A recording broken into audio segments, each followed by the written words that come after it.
Buenas, buenas.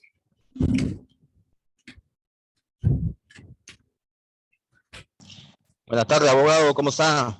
Bien, gracias. Bueno, tenemos bien poquitos. Ya como que están sintiendo como quien dice, los aires de... Los, los calores de Semana Santa. Exactamente, sí. Yo estaba buscando un fondo virtual y miren, este fondo virtual yo creo que cómo no nos gustaría, ¿verdad? Más con ese fondo que pone usted, más les pica ahí. Disculpando la palabra, va. Sí.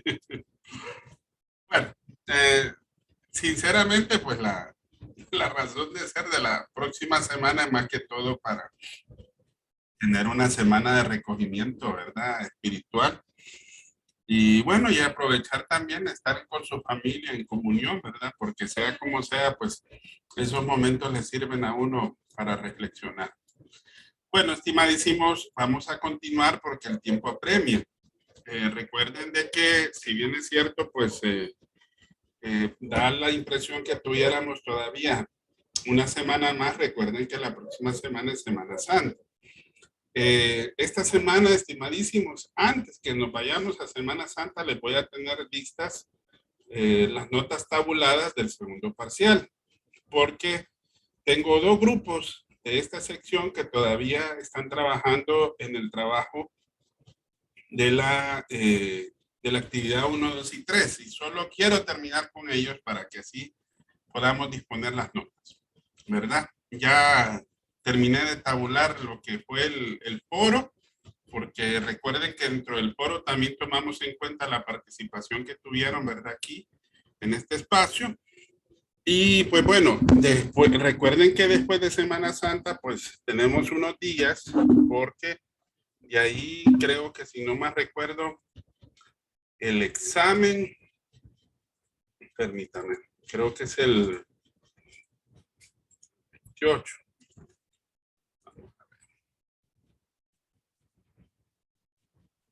Fecha calendario. Sí, aquí está. Es el 25 de abril. Y el 25, bueno, aún después de Semana Santa vamos a tener la oportunidad de vernos una semana más y la fecha culmen es el 25 de abril. Recuerden que la fecha de reposición es el 28 de abril.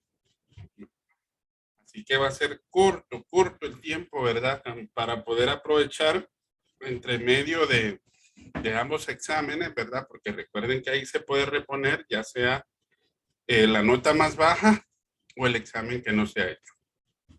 Bueno, vamos a seguir preguntando. Recuerden que la semana pasada nos quedamos en lo que fue la parte de la obtención de la información. Estábamos viendo algunas técnicas de recolección de la información, ¿verdad? Dentro de lo que era el resumen de Tapia Marentonieta, y también estábamos hablando dentro de lo que iba a ser un poquito después el procesamiento de la información y el análisis de los resultados en el material de César Bernal, en la página 198. Pero vamos a terminar lo que es el resumen de Tapia María Antonieta. Si ustedes se recuerdan, estábamos hablando de lo que era la entrevista, habíamos hablado de los principios directivos de la entrevista, habíamos hablado también de las ventajas, de las limitaciones, y bueno, ahí fue donde nos quedamos. Ahora, hay otra técnica que es muy común que nosotros utilicemos para lo que es la elaboración tanto de lo que es las encuestas como técnica de recopilación de datos, como también para lo que es la entrevista. Y este es el llamado cuestionario. De acuerdo a lo que tenemos en el material de Tapia, ¿qué es el cuestionario? ¿Y cuáles son los requisitos que debe de tener el cuestionario? A ver, ¿quién me podría responder? Abierta la pregunta para que alguien me responda, sin necesidad de decir su nombre y apellido. ¿Qué es un cuestionario?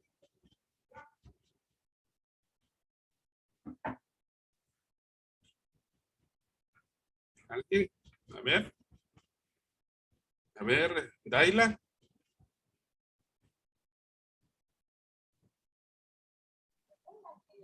Sí, son como diferentes tipos de recolección de datos Ujú. que utilizamos como apoyo para obtener un objetivo sobre un determinado tema. Así es. Es algo así como un conjunto de preguntas, ¿verdad? Un cuestionario es un conjunto de preguntas en donde el objetivo es recolectar datos y que algo que caracteriza el cuestionario es que es rigurosamente estandarizado.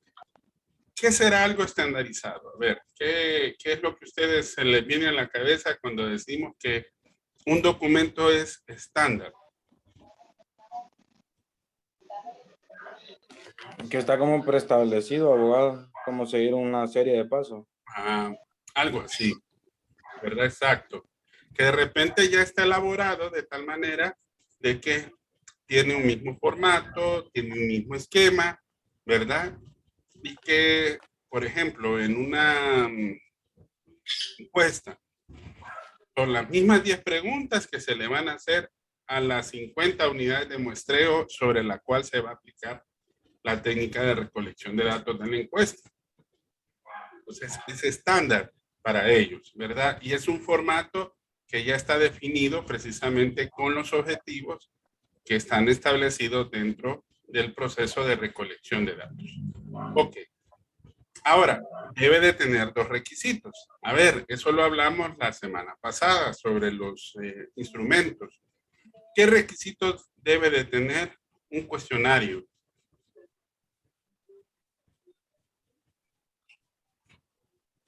A ver, Que tiene que tener validez y fiabilidad.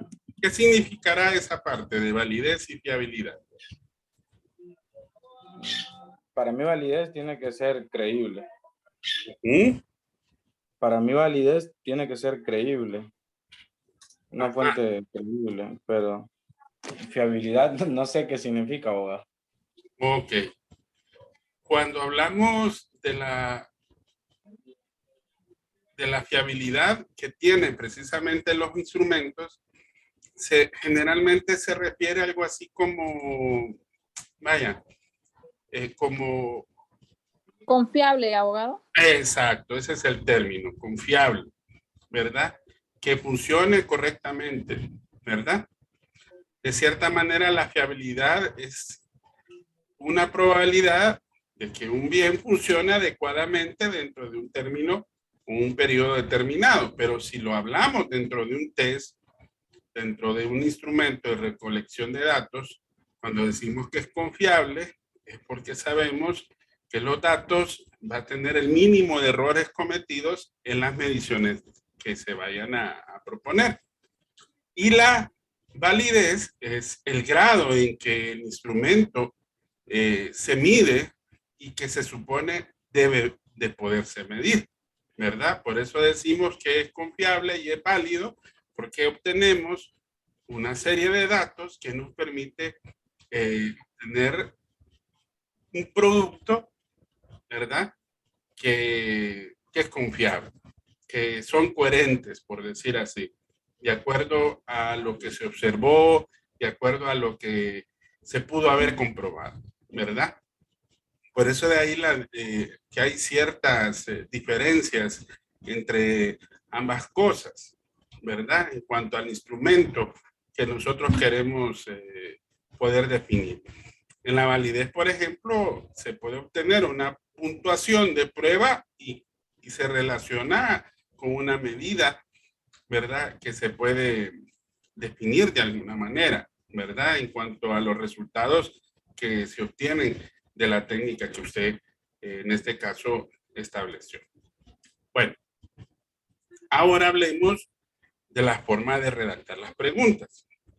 Vaya, ¿cómo será cuando yo redacto una pregunta abierta, de acuerdo a lo que dice Tapia, María Antonieta? ¿Qué será una pregunta abierta? Con sus propias palabras, ahí no hay una definición, solo hay un ejemplo.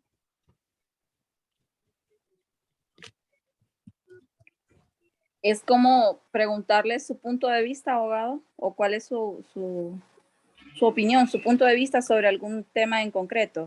Así es. Vaya, por ejemplo, yo le puedo preguntar, Delia, ¿qué piensa usted de la violencia en los estadios? ¿Será una pregunta abierta? Sí. ¿Por qué? Porque la respuesta es abierta también. Es una opinión de usted. ¿Ok? Y en contrario sensu, que es una pregunta cerrada. Son las que solo tienen una respuesta, sí o no. Así es. Se les conoce también con el término de dicotómico o dicotómicos, ¿verdad? Pero ¿qué pasa si yo de repente propongo una pregunta y que diga así? Es correcto que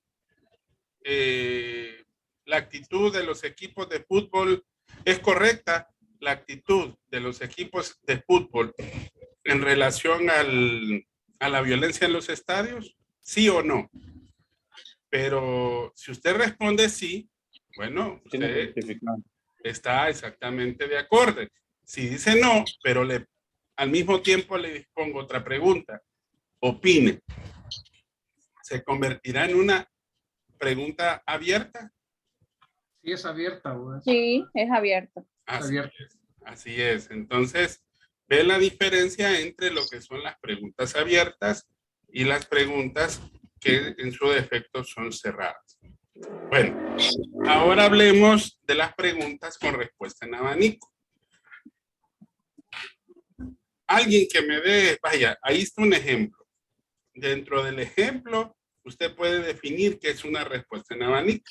¿Cómo será una pregunta con una respuesta o varias respuestas, que sería lo lógico, en abanico?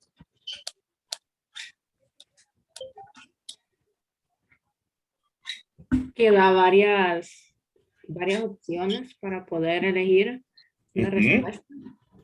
Vaya, por ejemplo, fuera del ejemplo que está ahí en el material, ¿cómo podría ser un ejemplo? Cuando le preguntan al abogado que marque su estado de ánimo, si está triste, feliz, enojado. Podría ser una pregunta así. ¿Cómo? ¿Cómo así? Como una pregunta de algún examen psicológico donde le preguntan que marque su estado de ánimo y le dan las opciones de si está enojado, si está triste, si está feliz. Podría ser una pregunta de abanico. Podría ser, pero tiene que tener varias variables. En otras palabras, debería de ser bien abierto en ese sentido, ¿verdad? Vaya, por ejemplo, desde su punto de vista, ¿cuáles son los principales problemas en educación? Enumérelo y ordénelo en cuanto a su nivel de importancia del 1 al 5, en donde el número 1 es el principal problema y el 5 es de menor importancia, y menciono 5 aspectos. Por ejemplo, podría ser falta de logística, digamos, o problemas de logística en las instituciones. Número 2 podría ser mala base de los institutos de menor estudio. Número 3, problemas en cuanto a la organización en los diferentes lugares y más que todo en la educación rural. Y así, en lo sucesivo. Si ustedes se fijan, tal como es una respuesta en abanico, es como lo es un abanico, en donde usted da varias opciones, en donde usted define precisamente varias de esas respuestas como posibles soluciones o planteamientos. Ahora, en contrario sensu a la que es en abanico, hay otra que se conoce como por estimación. Ahí la diferencia es que sí, hay varias opciones, pero aquí solamente selecciona una. El anterior puede marcar varios. ¿Ok? Porque algo que es por estimación es como cuando usted dice, vaya, alguien que me dé un ejemplo, a ver si alguien lo ha captado.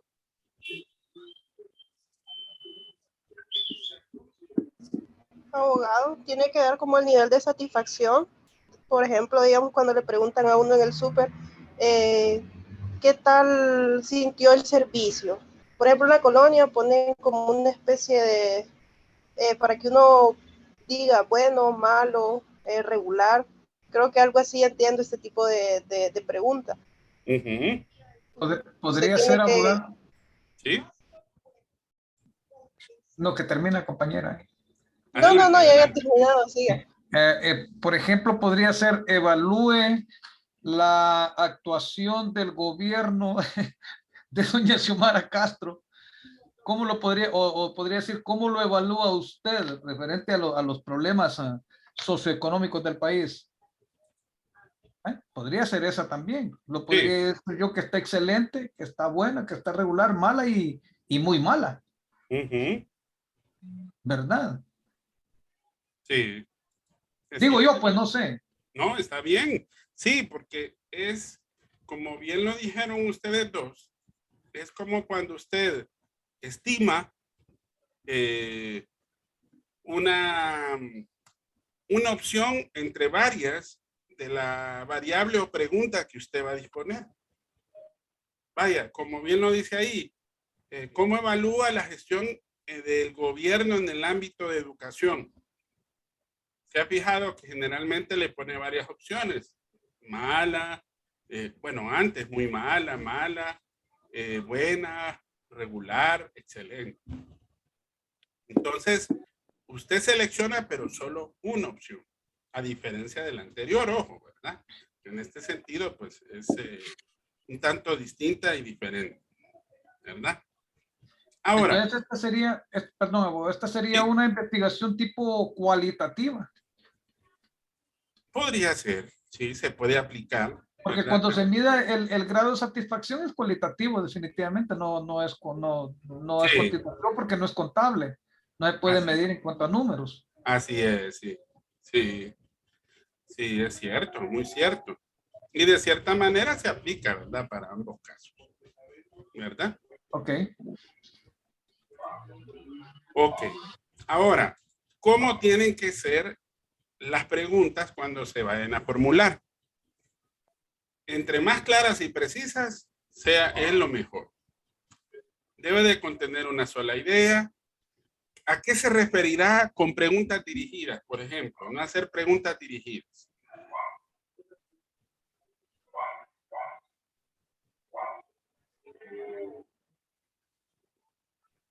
¿Será que siempre tiene que ir con una pregunta abierta, abogado? No puede ser una pregunta como personal.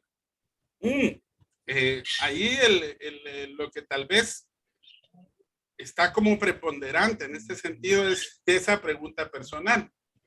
Puede usted preparar un cúmulo de posibles respuestas, preguntas abiertas, cerradas. Vaya, por ejemplo, los exámenes y en las evaluaciones, entre más cerradas son, como un poquito más de exactitud tienen, ¿verdad? Pero las mismas opciones son dadas en la evaluación. Pero cuando es abierta, las opciones de respuesta son bastantes diferentes para cada una de las unidades que se investigan. Pero cuando hablamos, por ejemplo, de hacer una pregunta dirigida, es como bien lo dijo usted, una pregunta demasiado personal, ¿verdad? Vaya, ¿cuántos son sus ingresos, por ejemplo? Que hay encuestas que a veces lo preguntan. Y ahí hay que tener mucho cuidado porque por la cuestión de la inseguridad. Ok. Y a veces sí es necesario tener esa variable, pero hay mecanismos como para poder buscar algo que no sea una pregunta tan dirigida. Vaya, por ejemplo, que sus ingresos sean de 10,000 a 20,000, una opción. De 21 lempiras a 30,000, la siguiente opción. Y así en lo sucesivo, ¿me entiendes? Como para Ahí ya que no cuenta como pregunta dirigida, ¿verdad? ahí ya no puede contar como una pregunta dirigida, ¿verdad? Hay que tratar de evitarlas ahí. La otra cosa que también ahí se recomienda es evitar, por ejemplo, los términos vagos. Vaya, yo les puedo decir a ustedes de que tal marca de café es un café de calidad. ¿Por qué calidad puede ser un término vago? ¿Por qué creen ustedes? A ver.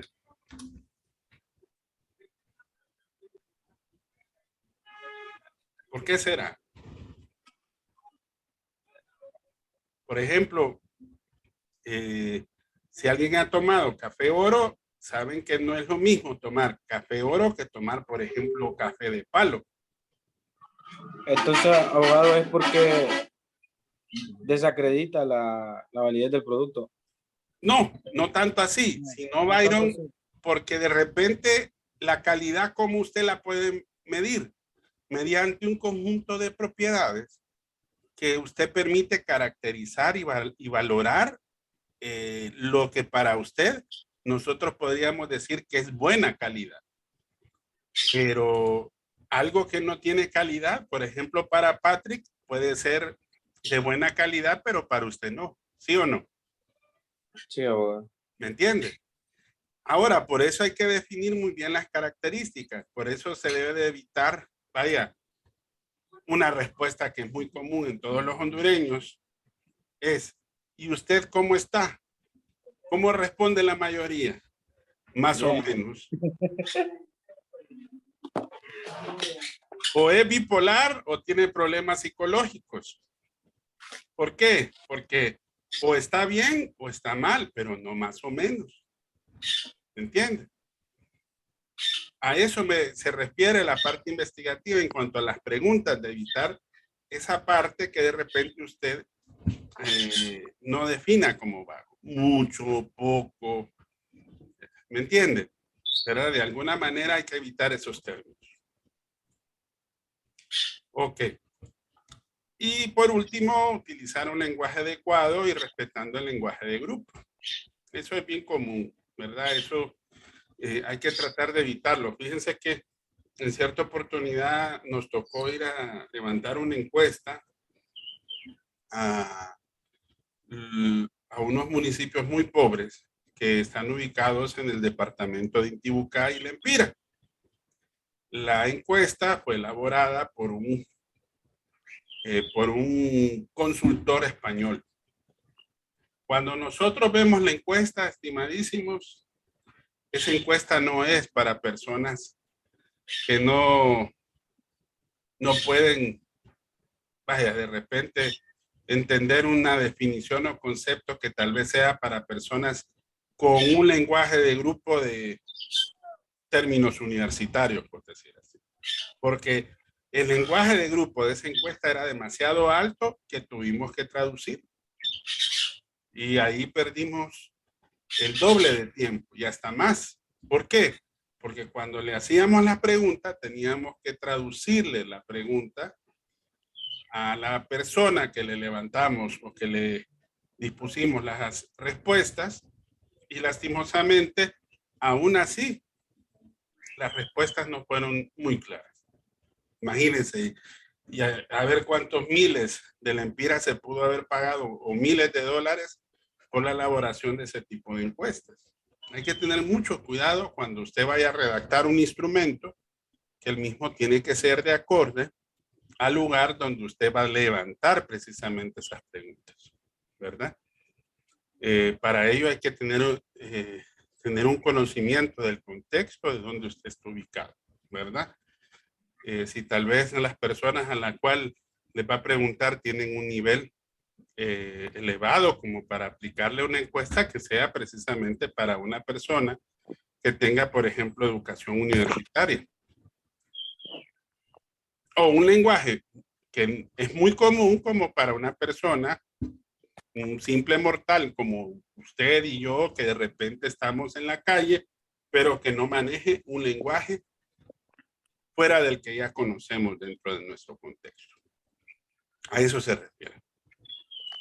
Bueno, vamos a pasar ahora a la siguiente parte del material, que es en el capítulo del procesamiento de la información. Es el capítulo 7.11, página 198. Ahí les voy a pedir que se ubiquen en cuanto a lo que es procesar la información. En el material de Tapia también hay un último capítulo que se llama etapa 4, que es el trabajo de gabinete, que está relacionado con esto que vamos a ver ahorita. Pero primero lo vamos a ver en el material de Bernal. Una vez que usted, por ejemplo, ha preparado los instrumentos de recolección de datos, los ha validado y los aplica, imagínense que de repente usted preparó 50 encuestas, 10 entrevistas, realizó una observación directa, etcétera, etcétera. Recuerde que en la siguiente etapa usted lo que tiene que hacer es procesar los datos. ¿Por qué? Porque de esos tres instrumentos usted levantó diferentes tipos de instrumentos de recolección de datos. Entonces están dispersos, están desordenados y fueron aplicados en su mayoría de manera individual, ¿verdad? Entonces aquí es necesario que después del trabajo de grupo, entonces usted debe de agrupar, usted debe de ordenar. Entonces a esta etapa le llamamos procesamiento de la información, ¿ok? Para poder llevar a cabo el procesamiento de la información, generalmente se utilizan lo que nosotros llamamos como herramientas estadísticas. Y aquí nos apoyamos un poquito de estas herramientas que sirven para poder procesar dicha información. Por ejemplo, el documento de Google, cuando usted aplica una encuesta, ese es un tipo de instrumento y es una aplicación informática estadística que le sirve de apoyo para que usted pueda obtener más fácilmente las respuestas que usted precisamente busca dentro de la investigación. Ahora, hay varios pasos para procesar la información. En el material de Bernal se habla de, creo que son 5 pasos. ¿Ok? Esos pasos, tal como ustedes los ve ahí, son los pasos tomando en cuenta un análisis estadístico a partir de una aplicación o una herramienta estadística que está apoyada dentro de un computador. ¿Ok?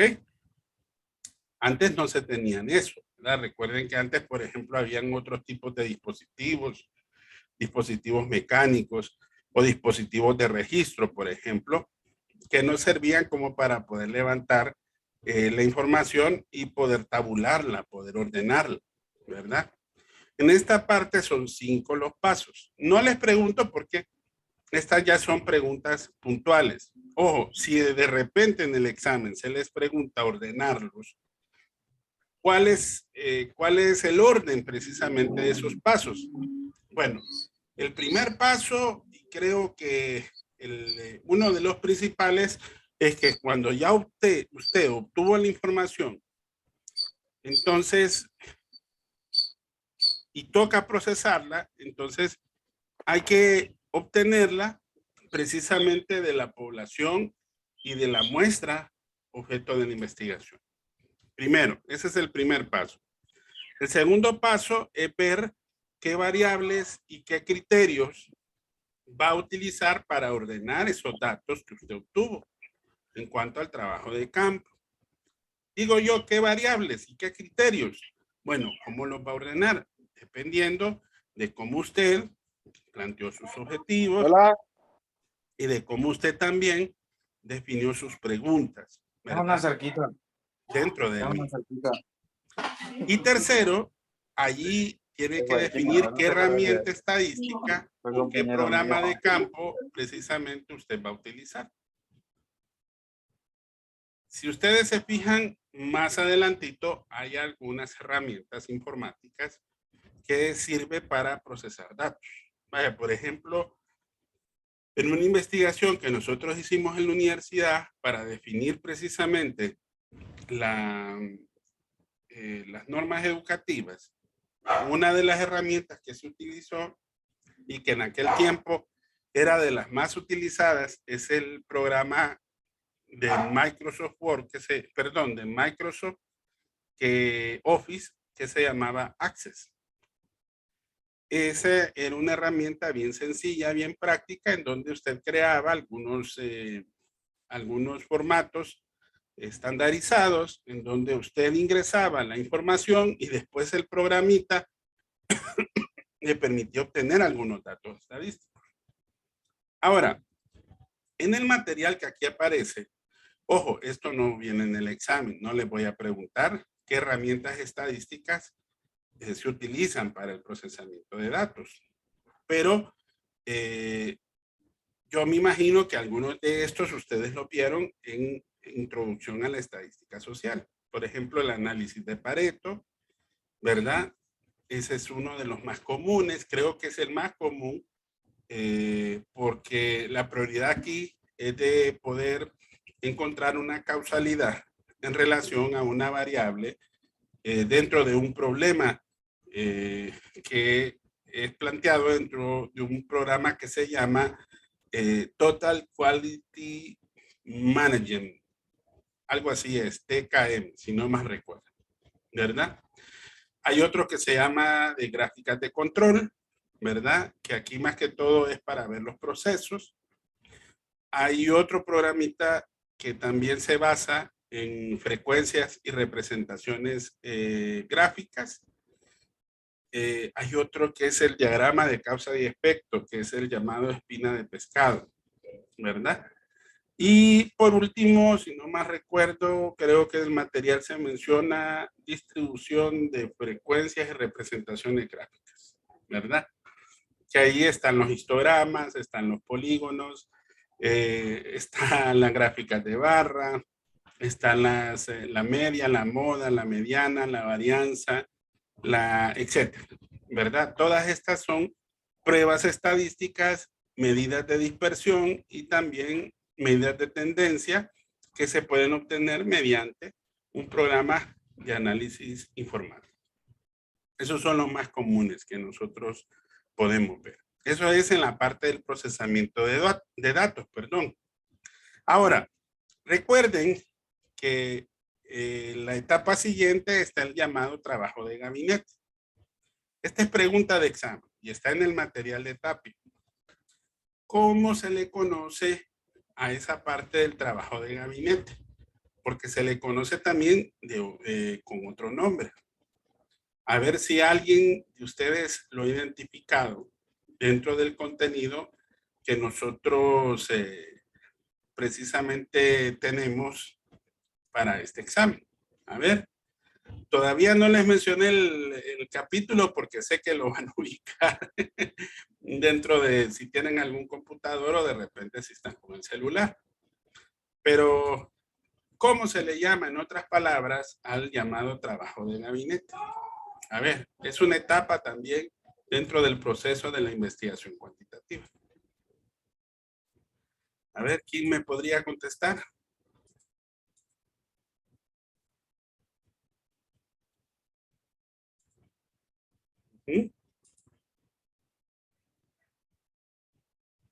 ¿Cómo se le llamará? ¿De qué otra manera?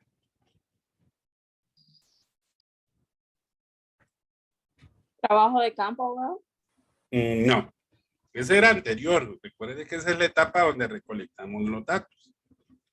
¿Cómo se llama al trabajo de gabinete?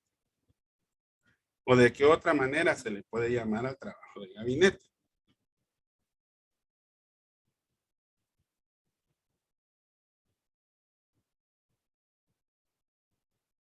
A ver, miren la página 220 del material de César Bernal.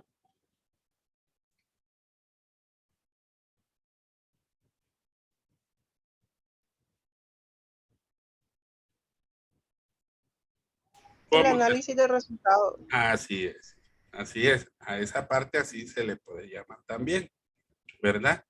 ¿Por qué? Porque aquí lo que usted hace en esta parte de análisis de resultados es que usted va a interpretar los hallazgos que usted obtuvo, ¿verdad?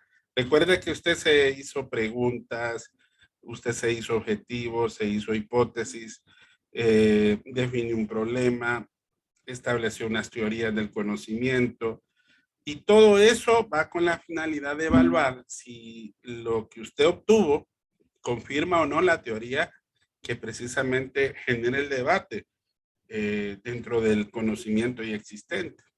Entonces, aquí usted tiene que indicar si el estudio respondió o no a las hipótesis que planteó. ¿Se recuerdan cuando hablábamos de la hipótesis de trabajo y la hipótesis nula en el parcial anterior? Si usted comprobó la hipótesis de trabajo. O si usted, por ejemplo, respondió las preguntas de investigación.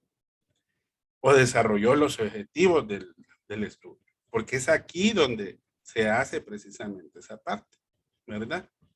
Es en el análisis y discusión de los resultados, ¿verdad?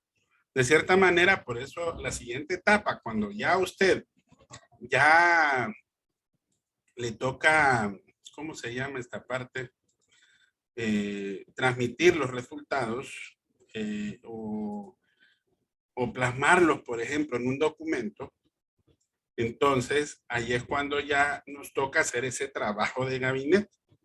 ¿Y qué es el trabajo de gabinete? A ver, pregunta, está en el material de María Antonieta Tapia, ya para cerrar esta parte de este video. ¿Qué es la etapa del trabajo de gabinete?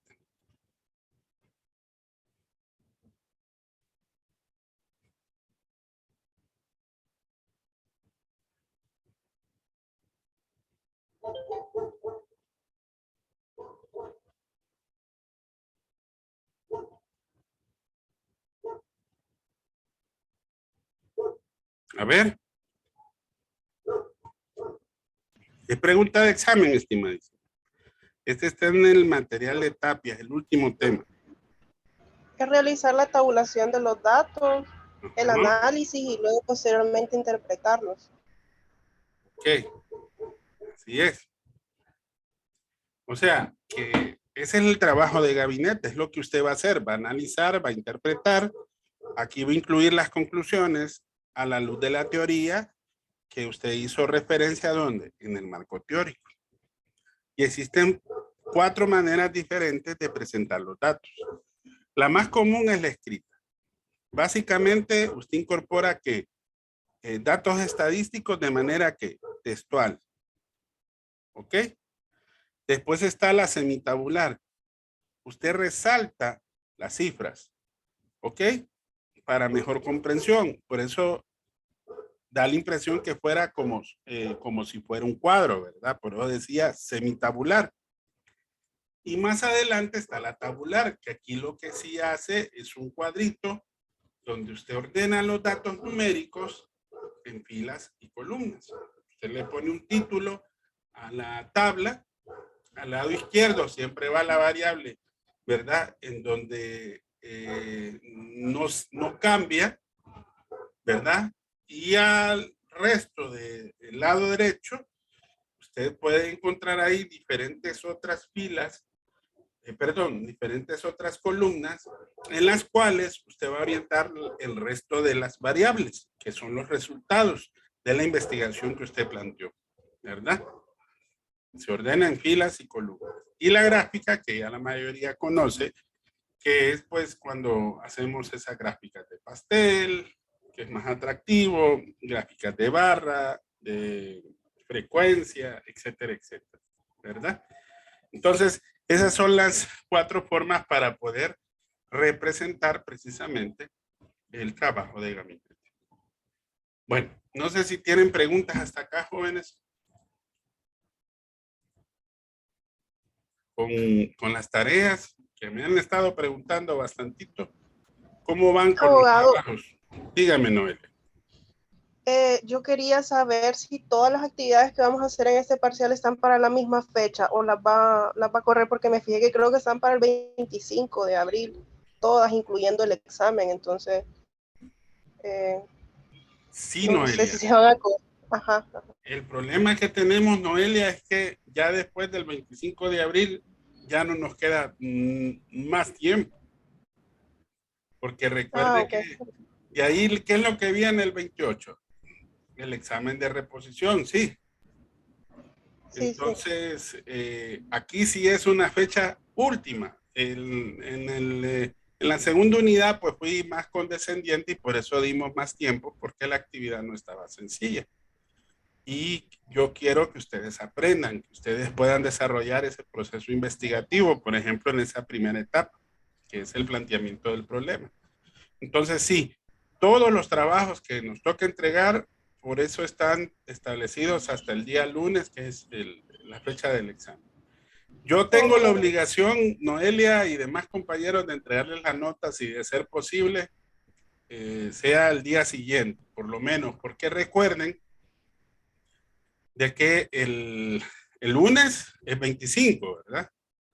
Y el jueves es la reposición. Entonces, para que así ustedes tengan por muy tarde el martes los resultados del tercer parcial para ver si de repente alguien quiere reponer el tercero o quiere reponer el segundo. Bueno, ya el segundo y primero ya sí van a tener los resultados y ustedes ya van a saber para poder reponer cualquiera de esos dos exámenes.